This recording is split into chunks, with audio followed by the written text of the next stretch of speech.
boys and girls, students of Buddhist Sunday School, parents, grandparents, and teachers of Buddhist Sunday School. For this lesson, we are going to tell you a fable with the title, The Dog, the Cock, and the Fox. Now, this fable has very good moral lessons. Now, a fable, I have told you before, is actually a short story. Usually, it is not a true story, right? And a fable has animals, usually like as the characters. But the important thing is these fables, like Aesop's fables, for example, has very good morals. And there is also good dharma in the stories.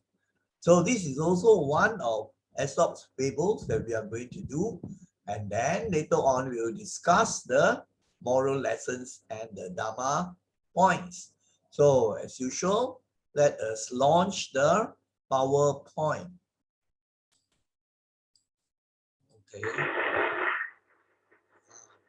Now you can see the first slide.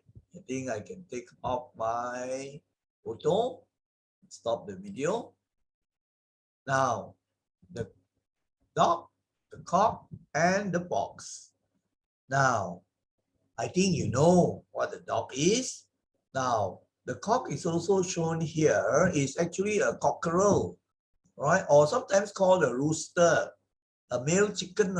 I think you all know of this rooster or cockerel, or also sometimes are known as the cock. Now, the fox, I think you know, the musang. So these are the three characters in this particular fable. Let us go on to the next one. The dog, the cock, and the fox. A dog and a cock, who were the best of friends, wished very much to see something of the world. Now we can see this dog, a very good friend to the cock. And they decided to go to places to see something of the world. Now these two animals actually, they stay in the farmyard, the domestic farmyard, the dog and the cockerel or the cock.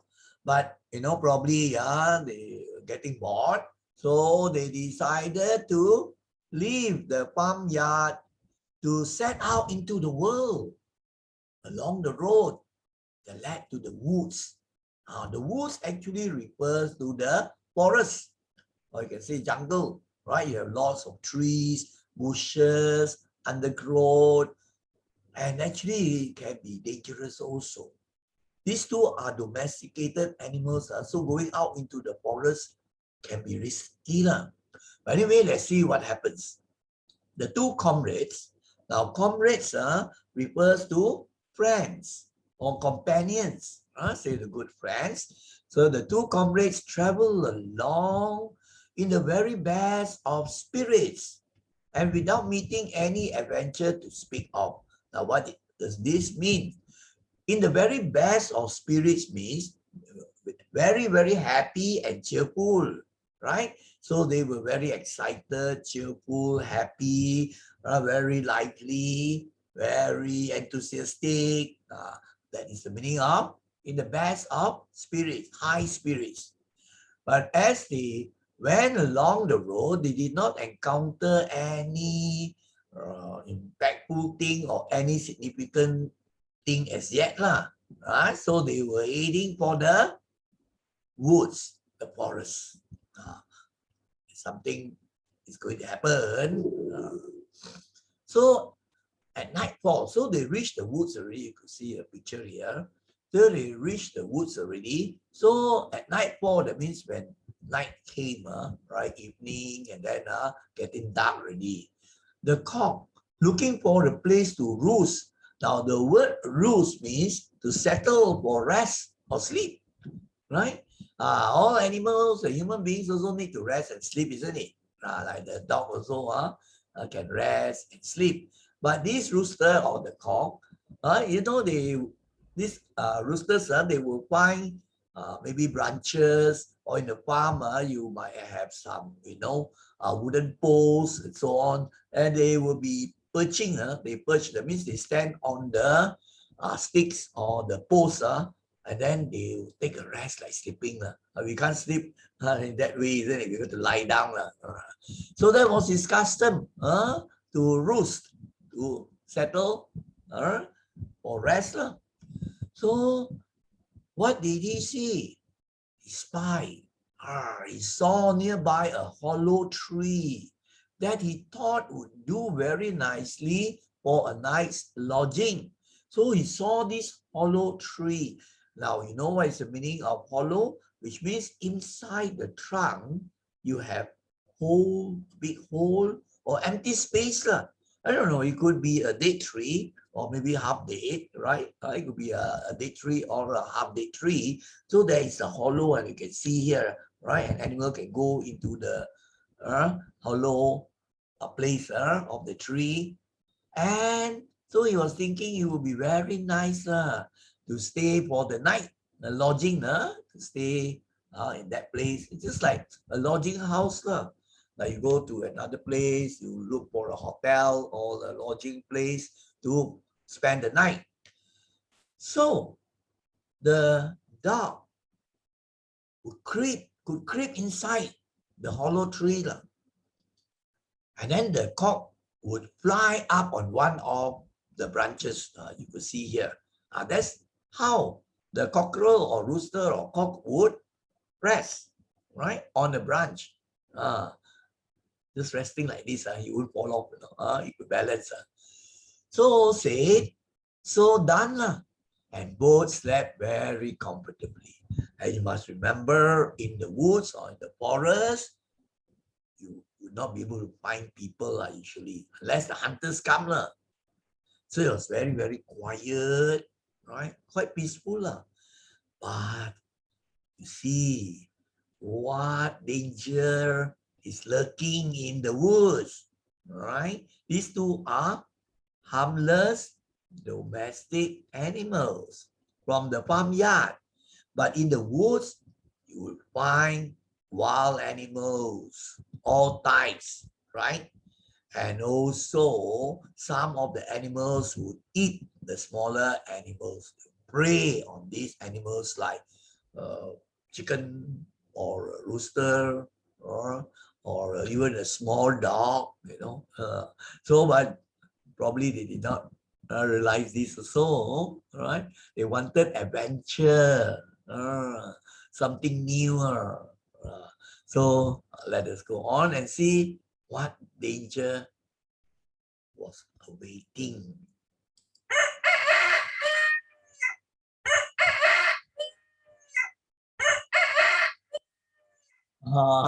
You hear the cock or the cockerel or the rooster crowing. I think some houses they rear chickens. So early morning, the cockerel or cock would crow to wake the people in the house up. So this cockerel actually at the farmyard would do that, right? You early morning, right? You just now you heard the sound already, right? So you know what is a crowing by the cock. So with the first glimmer of dawn. Now dawn is the early part of the morning when the sun rises. So the word glimmer would mean to have this shining light, very faint shining light. And this shining light, it may be flickering or wavering. So you see darkness at night, and then as you go on to maybe 5 a.m., 6 a.m. or something like that, 6 something a.m. So the sun is about to rise already. So you have this light from the sun rays of the rising sun. So that's why you have this glimmer, very shining light. So, of course, the cock awoke. Right? At sunrise, he wake up already lah. But he forgot. For the moment, he forgot just where he was. He was so used to the farmyard. So he thought he had to also crow very loudly, like just now you heard the crowing of the cockerel.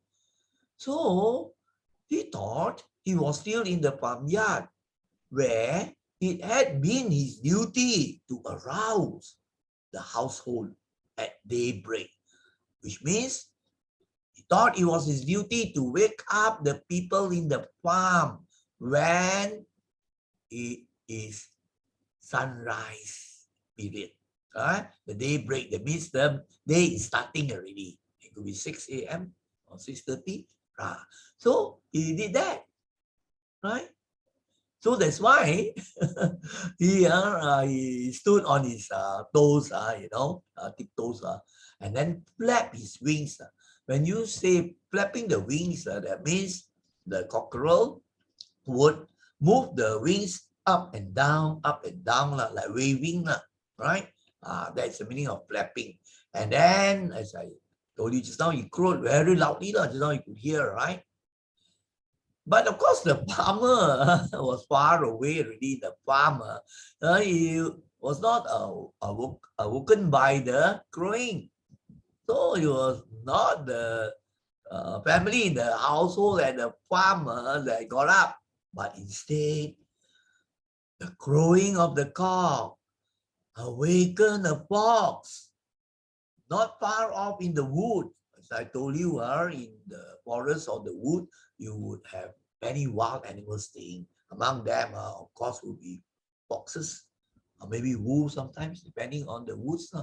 And then some other wild animals also. Sometimes, of course, you might have monkeys, or maybe, I don't know, you might have tigers or some other dangerous animals. But anyway, this story is about the fox that got awakened by the crowing of the cock. So let us see what danger the dog and the cock would face, since the fox had already got up already, not far away. So let us see. So when the fox heard the crowing of the cock, he was very excited and happy. The fox immediately had rosy visions of a very delicious breakfast. Now the word rosy means very hopeful. Something promising good fortune.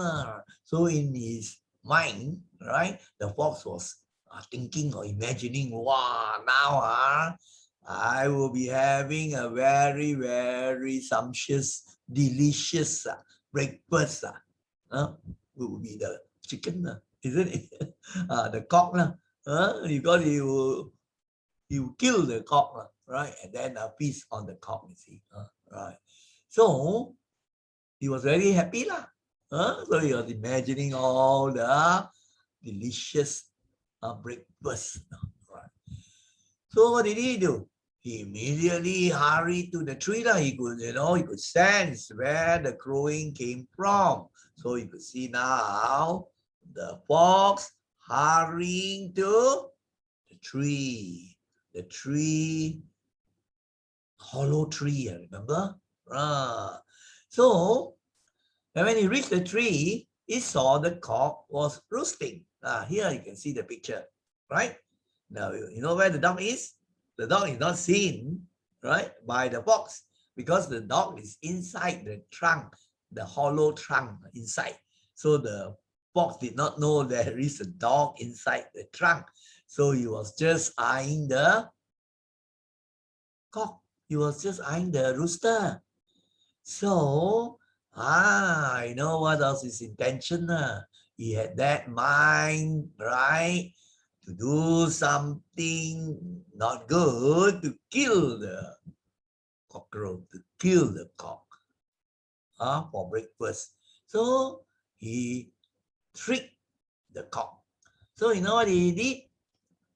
Hurrying to the tree where the cock was resting here, he said very politely, a hearty welcome to our woods, honored sir.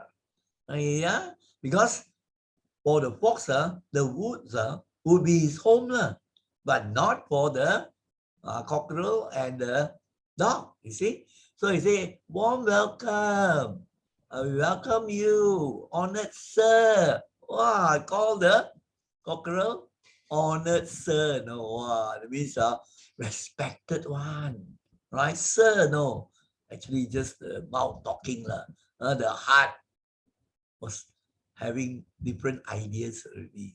The mind was thinking something else. Cunning, right? And then he just, actually, he just wanted to trick the cockerel. I cannot tell you how glad I am to see you here. Inside his mind, you'll be thinking, I'm so glad to see you here inside because you would be my delicious breakfast, right? But he tried to convey to the cockerel that he will become his friend. That's what he said. I'm quite sure we shall become the closest of friends. But luckily, the cockerel was quite smart. He did not believe the words properly. He knew he will be in danger already, right? Because very easily the fox could kill the cockerel and feast on it, you see. So he had to quickly think, what could he do in order to escape, right? The fox catching him and killing him. So he had to think very fast and in a very clever manner. There's another picture you could see. Now, of course, you can't see the dog. The dog is inside the trunk, isn't it? The hollow trunk. So let us see what is next. I feel highly flattered, kind sir, replied the cock slyly, mean very cunningly, because the cock suspected that the fox actually did not mean what he said. He actually wanted to kill the cockerel, so he knew. So he just played the game. Flattered means to be honored and pleased. Say, oh, I'm very honored. You welcome me and you call me honored sir. I'm very happy and pleased, right? So say I invite you, so you know what the cockerels said? If you will please go around to the door of my house, right? At the foot of the tree, my porter will let you in. He was up on the branch, right? So he thought of something already. So he said, well, you can go around the tree, right? There is a door. Actually, the door is the hole of the hollow tree where the dog was inside. And then he said that my porter, maybe something like a servant to him, serving him one. Now, then somebody, guarding the place there. Maybe the cockerel was trying to say, maybe let the fox think that it's another chicken, right? So, very smart, isn't it? So the hungry, this fox was hungry, but he did not suspect there was a trap. You see, unsuspecting. He did not expect this thing. He did not suspect that the cockerel or the cock had something in the mind to trick him. So he followed the instruction. So he went around the tree and came into the door, which was the hole of the tree, the hollow. And of course, the dog was inside. So in a twinkling, very, very fast, the dog came out already. And the dog, chased the fox. Because the fox was not prepared. So it was quite scared already. He could not run even as fast as he could actually. So the dog could run faster. So anyway, the dog pounced on him. And the dog seized him. The dog have very, very sharp teeth. So the dog, as you can see here, got him already. So beat the neck of the fox and killed him.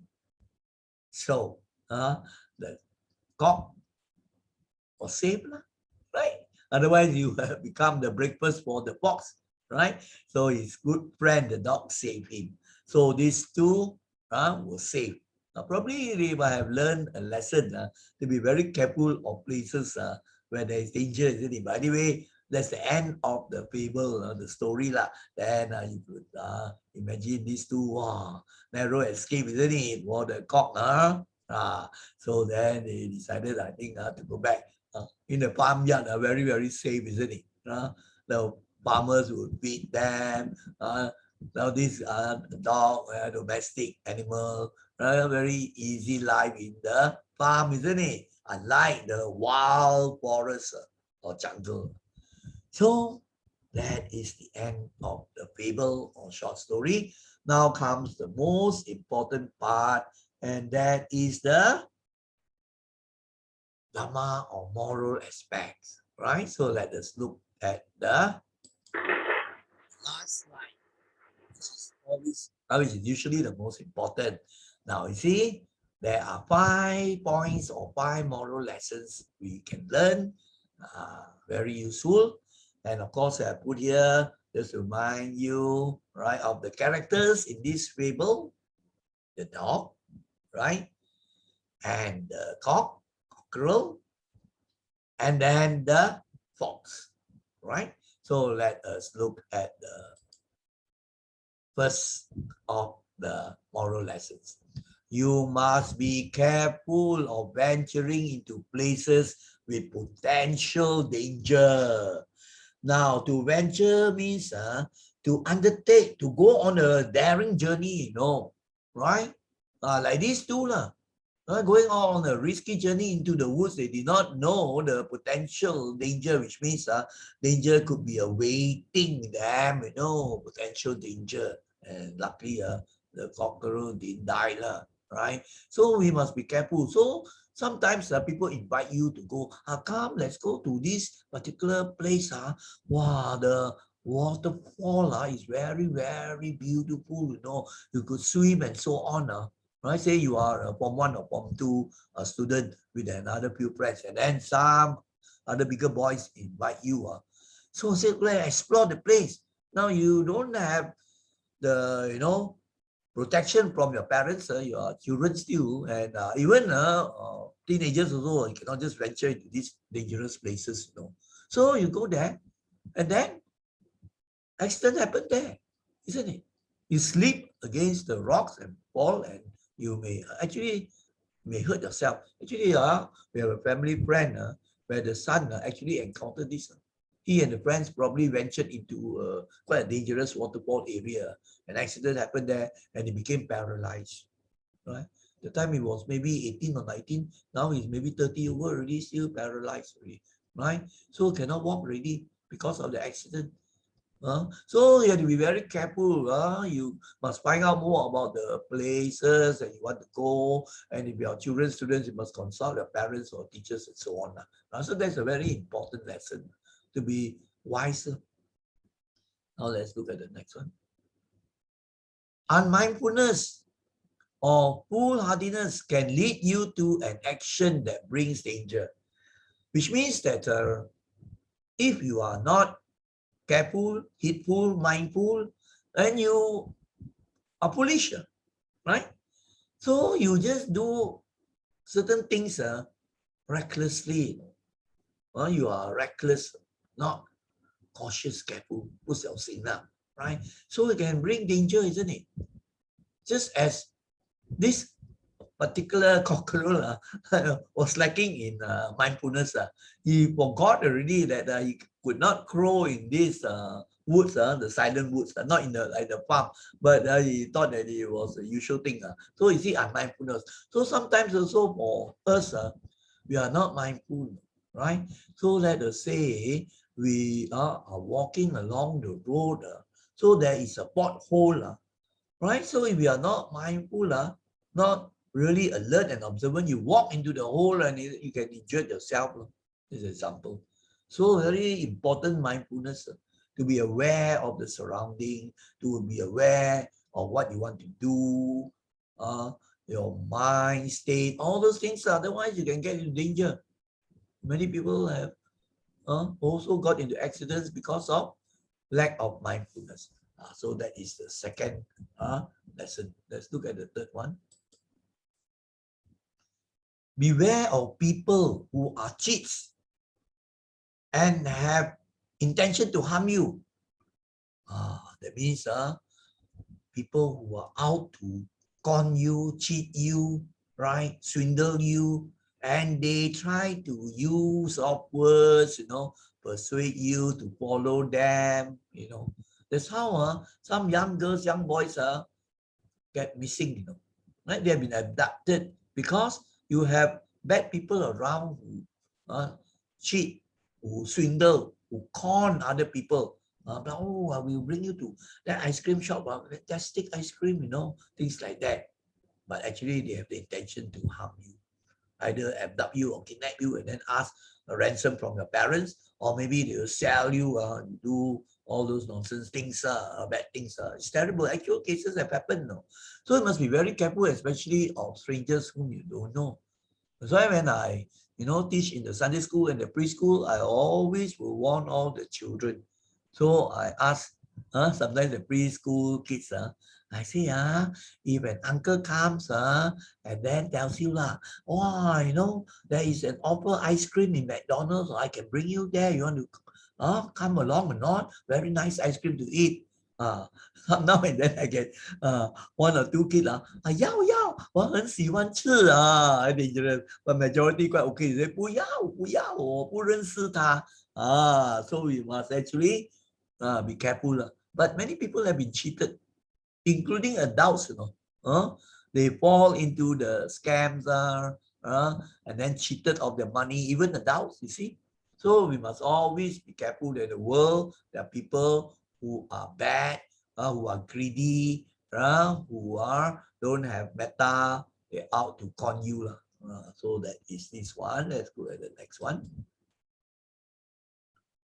Quick and clever thinking can save you from being harmed or getting killed. And in this case here, the cockerel in the story, the cock in the story, luckily, he was quite smart in the sense that he did not fall into the trap of the fox, even though the fox was praising him, but he already suspected, right, that the fox actually had bad intention, wanted to eat him. If he had not been careful, I say, we are the most of friends, and he had come down from his branch. He was roosting on the branch, right? He had come down, the fox would quickly pounce on it and would kill it already. So he did not come down. Instead, he knew that his friend, the dog, was staying in the hollow of the tree, isn't he? So that's how he had to, trap the fox. So ask the fox, welcome to my home. You can go to the the base there, and then get to the area where there's a door, the hole, and my porter will welcome you. And all these fox are being greedy and didn't suspect. Didn't suspect the cockerel also could be smart. So he went there. Of course, he met the dog. And the dog, of course, knew already was getting ready. Right? So that's how the dog could really kill the fox, right? So that is the thing. Now we come to the last moral lesson. Now, very important one, this one. Those who try to deceive may expect to be paid back in their own coin. Now, what does it mean? Now, actually, this goes on the Dharma principle of good begets good, bad begets bad. That means if you do a bad thing, either using your speech to cheat people, to lie to people, right? Or even to curse people or whatever, wrong things, or using your body, right? To steal and so on. Then you find one day you get back the same medicine. You will get the similar bad effects. Like for example, you steal people's things. Then one day you may lose valuable things. If not this life, maybe next life when you get reborn, you always get cheated and have your things stolen.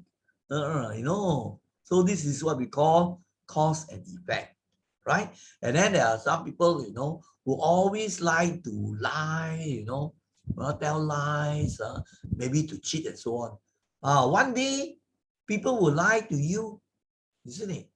And then if it doesn't happen this life, future lives, you get reborn in a situation where people always lie to you and they don't trust you and they cheat you of your money. So you find this Fable has this point, isn't it? So this fox, you know, he had the bad intention, isn't it? He actually wanted to kill the cock for his delicious breakfast. Just now starting, I told you, right? In the end, he got the terrible effect which was similar. Instead, he was killed, isn't it? He was killed. That means he was he was actually lying, right? And he was trying to cheat, trying to get the cockerel down from the branch so that he could attack the cockerel and kill it, right? But in the end, what happened? The cockerel play him out, bluffed him. So just as he deceived the cockerel also lied to him, right? And because he had to save his life, right? Isn't it? So he just had this type of story. So what bad things you do, you can get back the similar things, the similar bad things, right?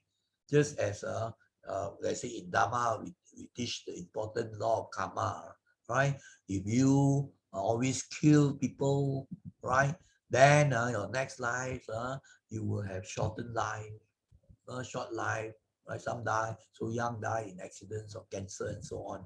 Or if you know, always like to torture other living things, right? Either torture human beings or torture even animals.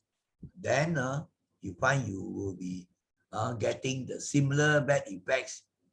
Be born into the state where you will suffer pains always, like always very, very sicknesses which give you lots of pains, right? So you find you get back the similar thing. Just as you always very kind-hearted and you donate money, then you have a effect like wow, people somehow or other will like you and do business with you and so on. Then you become wealthy. It's like that. So this is what is meant by being paid back in their own coin to get back the results as what you do to other people. No wonder there is a saying, I think it was by Confucius, right? Do unto others as you would others do unto you, right?